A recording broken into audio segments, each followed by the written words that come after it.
is a place dedicated to the cult of the dead. There are more than 5,000 megalithic funerary monuments that have been found on the Golan Heights, ancient Bashan. I mean, to the point where Israeli archaeologists now admit we can't use the term dolmen field anymore. Dolmens are these megalithic structures that look like tables because we don't know where one ends and the next one begins. For all intents and purposes, Bashan was a giant necropolis devoted to the cult of the dead. And that's where Jesus based his ministry. It's where he was baptized. It's where he declared his divinity. And it's where he based his ministry. Our good friend, Doug Van Dorn, has been there with us, along with, of course, Aaron Lipkin. And Doug believes that that is where Jesus fed the 5,000.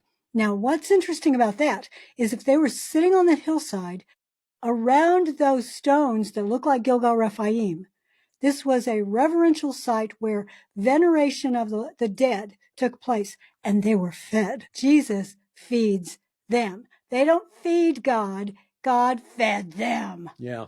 And the archaeologist who's done the most recent dig there, Dr. Mike Freakman, found an inscription on a stone right at the center of this site, Kerbet Beteha, that is essentially, it's an ichthys. It's a fish inscribed on the stone. Yeah, there you go. It may have just been there, graffiti, remembering what happened there. We don't know, but it's interesting.